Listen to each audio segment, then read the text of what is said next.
Lúcia, aqui na unidade de Jaraguá, hoje existem quantos pacientes em tratamento? 55 pacientes em tratamento. São 55 pacientes. Oscila um pouco, né? Entra um, sai outro, vai para transplante, entra um novo paciente. Oscila, vai de 50 a 60 pacientes, em média 55 agora.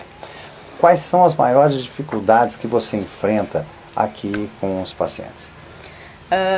Em termos de início de tratamento, seria a aceitação do paciente. Né? Aceitação? A aceitação da doença, uma doença que muitas vezes não traz nenhum sintoma. Certo. E quando as pessoas têm um preconceito muito grande em relação à hemodiálise em si, né? Acham que aquilo é o fim da vida. Como eu vinha comentando com a Mônica, assistente social, essa diversidade, porque a Fundação ela tem várias unidades, não só dentro de Santa Catarina, quanto do Brasil. Há um choque de cultura. Então, uma das questões é exatamente isso, assim, um dos grandes enfrentamentos que a Fundação tem é relacionado a isso, né? Os pacientes aceitarem, como eles enfrentam a doença, como eles, a comunidade ajuda. A comunidade também sabe pouco da doença, muito pouco, né?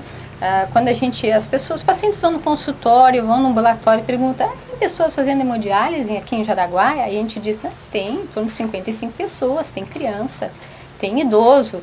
Eles não acreditam, assim, eles ficam espantados, é uma coisa assim, ainda meio do outro mundo. Hoje, desses 55 pacientes que são assistidos aqui, qual deles ou quais são os casos que necessita maior atenção? Bom, por volta de 10% dos pacientes, eles necessitam de mais atenção, que são aqueles pacientes que têm doença neuromuscular grave, nós temos uma doente que entra nesse perfil, alguns pacientes bem idosos, cardiopatas severos, e as crianças, que sempre necessitam de maior cuidado, vigilância, olho aberto mesmo. Inclusive tem um caso que a menina descobriu tem pouco tempo, que ela já vem tratando desde os 2 anos, que seria a Gabriela. Tem a Gabriela e a Júlia, né, as duas, né? Certo. Primeiro, em termos de prevenção, né, a Sociedade Brasileira de Nefrologia, a PRORRIN, faz bastante campanhas no sentido de prevenir a doença renal, né? Sim. Então, encaminhar precocemente para o nefrologista, isso é uma coisa extremamente importante. Ela é desconhecida ou pouco conhecida até dentro do meio médico, a doença, né? E a especialidade em si.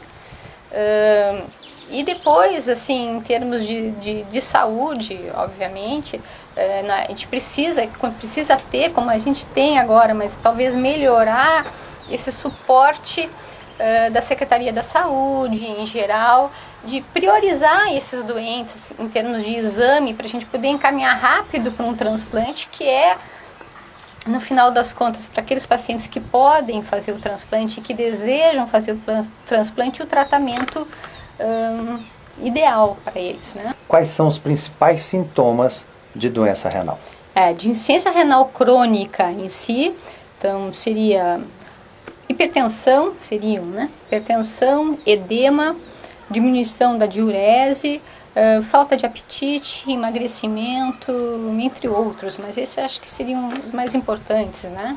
A anemia, desculpa que eu deixei de citar, que é outro fator importantíssimo, tem várias pessoas que ficam 1, 2 anos a nível de posto de saúde investigando anemia, tomando ferro, e ninguém pede uma creatinina, que é o exame do rim. No caso, Lúcia, quantas sessões de hemodiálise por ano são realizadas? São em torno de 8.000 sessões por ano, né? Oscila assim, em torno de 700 sessões de diálise em pacientes crônicos, são realizadas por mês, né? Fora as diálises em pacientes com insuficiência renal aguda, que se atende dentro da UTI do hospital, que variam também, que em torno de 150 sessões por aí.